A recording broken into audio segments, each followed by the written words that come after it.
Good day everyone, and to you Sir Christian Stola. For today's video, we talk all about special criminal investigation. Summary and video reaction. But before that, we talk all about the basic concept of special criminal investigation. Criminal investigation is an art that deals with the identity and location of the offender and prove his guilt in a criminal proceeding. It is the systematic method of inquiry that is more a science than an art. The logic of scientific method must however be supplemented by the investigator's initiative and resourcefulness. Criminal investigation is an art based on intuition, felicity of inspiration, or by chance, and a science based on adequate professionals' preparation and abundance of a certain qualities. Investigator. It is the person who is charged with the duty of carrying out the objectives of criminal investigation. He is an individual who gathers documents and evaluates facts about crime. Special criminal investigation. It deals with the duty or study of major crimes based on the application of special investigative techniques. Duties of criminal investigator. 1 is establish that in fact a crime was committed under the law. 2. Identify and apprehend the suspect. 3. To recover stolen property. And 4. To assist the state in prosecuting the party charged with the offense. Job of the criminal investigator. Discover whether or not an offense has been committed under the law. 2. After determining the specific offense has been committed, he must discover how, when, where, why, what offense was committed. Methods of identifications of criminals. Criminals are identified through the following: confession and admission, state of witnesses, circumstantial evidence. Confession. Confession, this is an express acknowledgement by the accused in criminal cases of the truth of his guilt as to the crime charged or of some of the essential part thereof. Roles in confession. Confession need not to be in writing. Confession may be written in language which the accused does not speak. Confession must be freely and voluntarily made.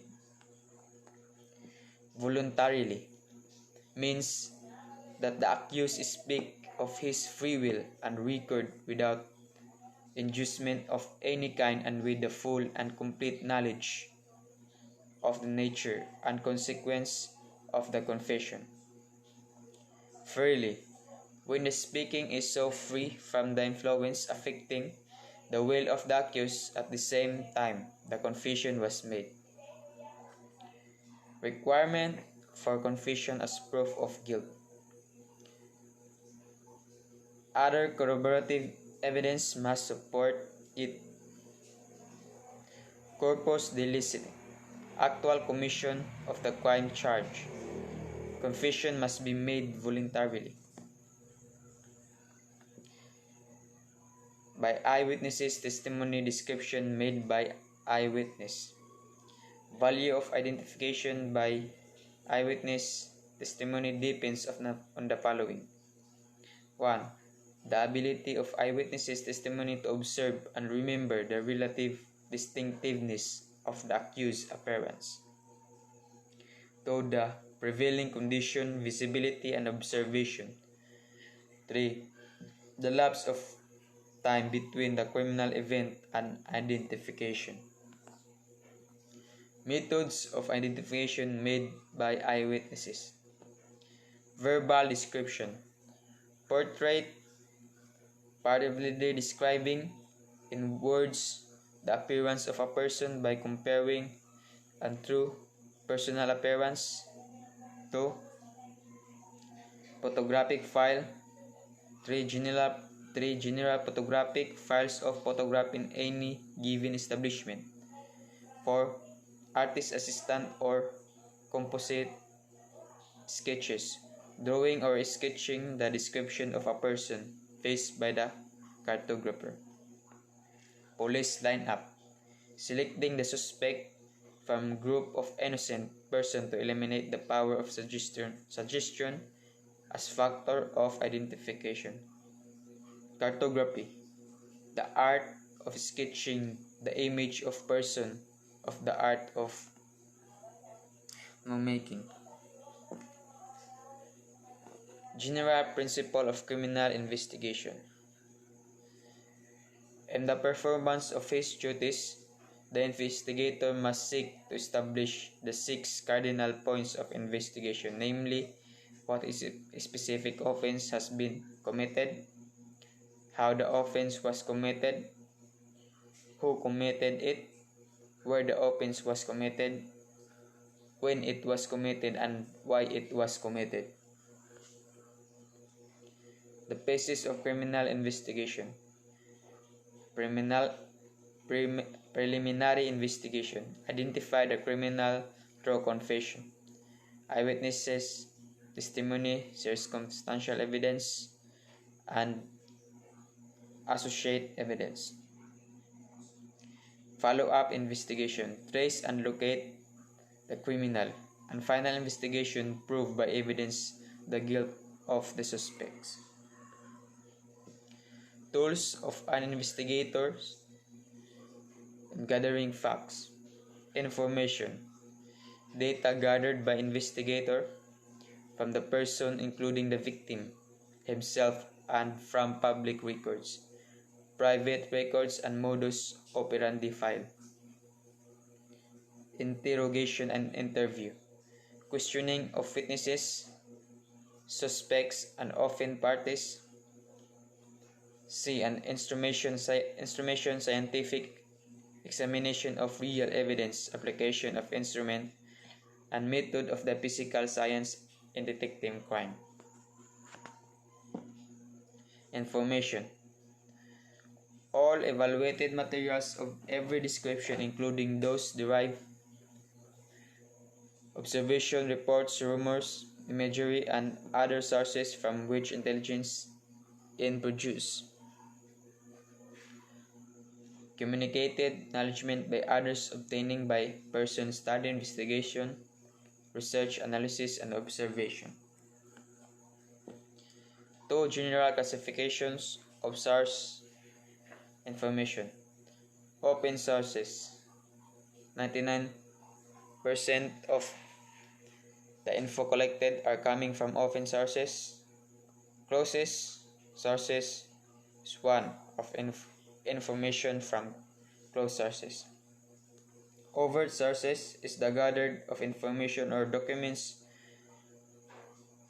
procured openly without regard as to whether the subject or target become knowledge of the purpose. Covert sources is the secret procurement of information which is obtained without the acknowledgement of the person or person safeguarding vital intelligence interest. So, what is the differences between overt sources and covered sources? Sa overt sources is nakabalo ang imong gi-interview nimo siya, which is open. Ang covered sources is gisekreto ra nimo kuan nga wa siya kabalo nga imo na siya gipanid-an. Wa siya kabalo nga gibantayan na dai siya unsay ang mga nilihok. Mao na siya differences sa overt and covered sources. Informants net. It is controlled group of people who work through the direction of the agent handler. The informant's principal or cut out supply the agent handler directly or indirectly wired information. Informants asset. People selected as a sources of information, which could be voluntary or in consideration of a price. Informant refers to a person who gives information to the police voluntarily or involuntarily without any consideration.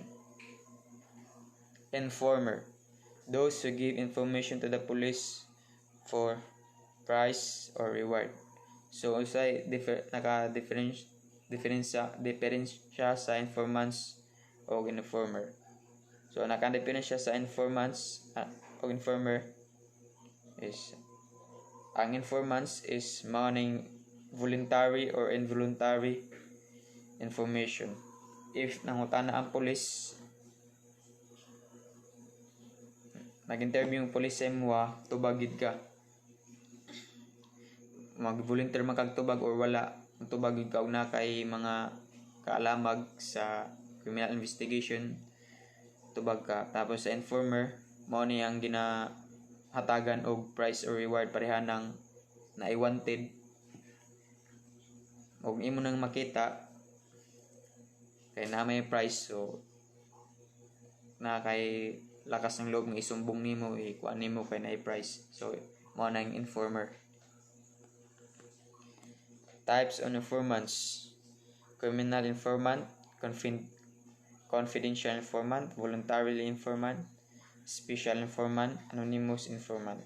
So kaning special informant is kato mga example teacher, mga businessmen, mga professionals nga nakakita sa crime nga panghitabo, mga to sila imong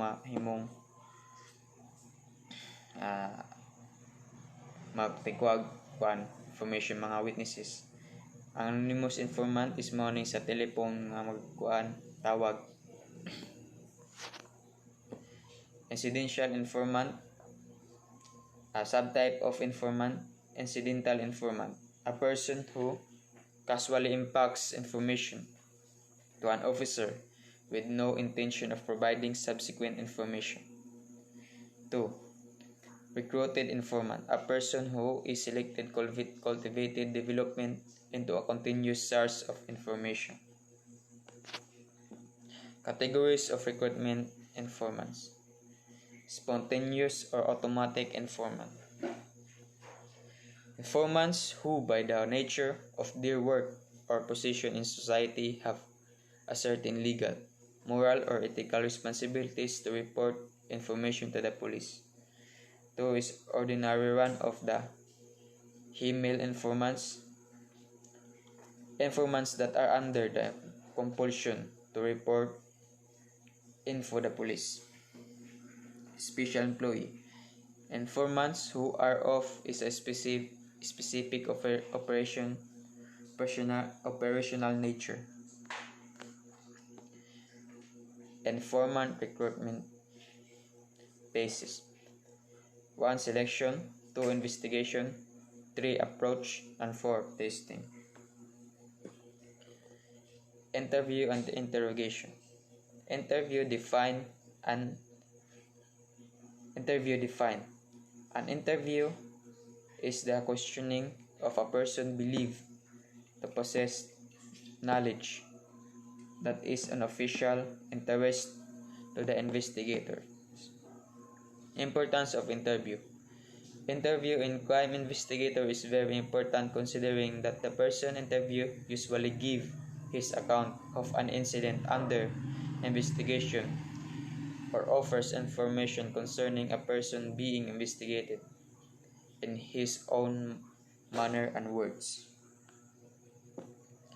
The person interview. 4. The interviewer's personal traits. So kaning sa interviewer personal traits, kung ikaw nag-imbestiga ka, dapat tanawon pud to nimong mga anong pangutok, di kay magpataka-takarag interview na kay interview nga buang mongguloid, so wala sila kaalamag sa panghitabo. planning the interview. So, og unsa ato sa pagplano nimo sa interview is kuan ra pod sa imong criminal investigation. Kuan na di, for example mo interview ka og criminal investigation, for example rape, kunya mangutana ka kuan ning mangutana kag lahi ang mga pangutana nga layo ra kay sa kuan sa criminal investigation ni mo kuan. Preparation of the interviews. So before ka magkuan og interviews is andam na imong mga equipment, mga bisag unsa nga kagamitan para sa krimen pag imbestiga nimo. So time, place, and surrounding circumstances. So tan-awon po nimo ang kuan po nimo ang oras, ang lugar o ang palibot. Opening the interview. So diri na ang pagsugod og interview. And then the body of interview mao niyang pinaka main or kuan good, pinaka importante mao niyang lawas sa imong interview nga kuan mga statement.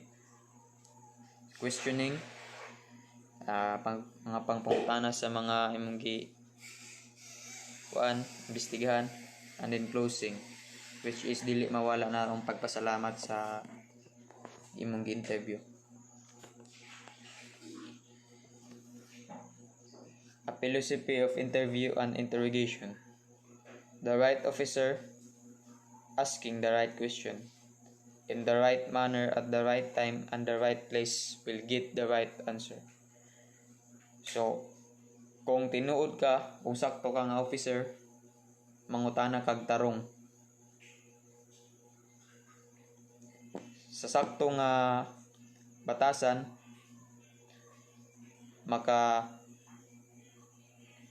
og sa sakto nga oras, og sa sakto nga lugar, makakuha ka og tinuod nga tubag. Interrogation in general.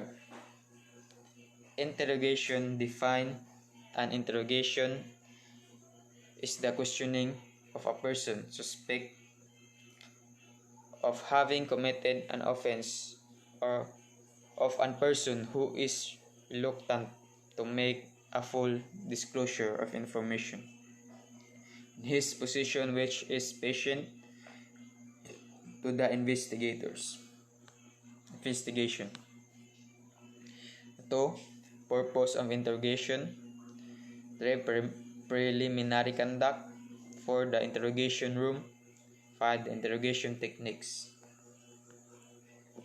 Criminal interrogation system, types of offender and approaches to be used in dealing with them.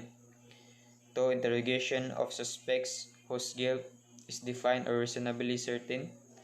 Interrogation of suspect whose guilt is uncertain. 4. General suggestion regarding the interrogation of criminal suspect. 5. Interrogation witnesses and other perspective information. Development of control of informants. Confidential informants defined. A confidential informant is an individual who supplies information on a confidential basis with the understanding that its identity will not made known. 2. Need for informants. 3. Where to find criminal informants and whom to develop. 4. How to develop confidential informants. 5. Use of informants. Undercover investigation. 1. Preparation for undercover work should be sufficiently. 2. Undercover investigation should not be attempted until other investigative techniques have failed or are deemed impractical. 3. Factors to consider before undercover investigation is initiated. 4. General and specific qualification. 5. Authority and undercover operations must be from the top officer of the organization for the requires coordinates with other agencies. 6. The fewest number of persons must know the undercover operation, otherwise the investigation or the operative himself might be jeopardized. 7. The background or covered story. 8. Badge and credential must never be carried. 9. A weapon should only be carried if it consistent with the background story. 10. Provide safe communication system between the undercover agent and headquarters relying information or instructions. 11. Arrangement for drafts and safe houses must be made and if necessary. The undercover operative must never pose as a criminal unless no other approach appears adequate. The role of the undercover operative is to gather information or evidence against the suspect or organization, never to investigate to the commission of crime. Plans for the operation must provide action or alternative in case the undercover is arrested. 15. Reminders to the undercover operative. Act as natural as possible. Do not overplay the part. Do not indulge in any activity which not in conformity with assumed identity. Do not make notes unless they are to be mailed or passed immediately. Use codes and never place return address in letters and envelopes. Do not use intoxicants except to play the part. Limit association with women to the necessary to play the part. Surveillance. In general, in the investigation of a certain case, a point is reached when the investigator sometimes find it difficult to secure leads through questioning of the complainant and witnesses. Definition. Surveillance is the discrete observation of places, persons, and vehicles for the purpose of obtaining information concerning the identities or activities of subjects. Shadowing or tailing. It is the act of following person. Its objectives are to detect evidence of criminal activities, to establish the association of suspect, to find a wanted person, to protect our witnesses. Tactics. The subject should be kept unaware that he is being shadowed. The investigator should be inconspicuous. Note: the investigator must maintain a note or log containing a chronological record of the activities of both the investigator and the subject. Roping or undercover work. It is a from investigation in which the investigator assumes a different and unofficial identity, a cover story in order to obtain information. 8. Arrest of undercover agent. If the police arrest investigator, he must act in accordance with his orders. 9. Preparation and supervision of discrete surveillance. Standard methods of recording investigation data: photographs, sketching crime scene, write notes what you have seen or observed, developing and lifting fingerprints found at the crime scene, gathering physical evidence, and plaster cast. tape recording of sounds, videotape recording of subjects, and written statement of subjects and witnesses. Scientific examination of real evidence. The crime scene search. Processing and securing a crime scene. Processing a crime scene includes the application of diligent and careful methods by an investigators, policemen to recognize, identify, preserve, and collect facts and items of evidentiary value that may assist in reconstructing that which actually occurred. Protecting the crime scene and evidence. Successful crime scene processing depends upon the policeman or investigator's skill recognizing and collecting facts and items of value evidence, and upon his ability to protect, preserve, and later to present this in a logical manner. Investigators, and lastly is the investigators network. Custodial investigation interrogation. It is the skillful questioning of a suspect or a hostile witnesses to divulge information on the crime being investigated.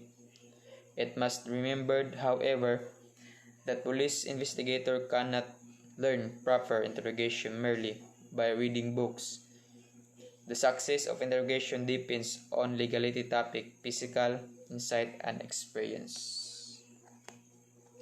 So my reaction of this video is criminal investigation or special criminal investigation is the most and very important the role of police officer. This is the main duties and responsibilities of police enforcer to detect and to find the who violated the law, and to maintain peace and order. Ug wala ning criminal investigation is ang mga suspect is galatag ra, magkadaghan na sila, magkadaghan magbuhat ng mga kuan.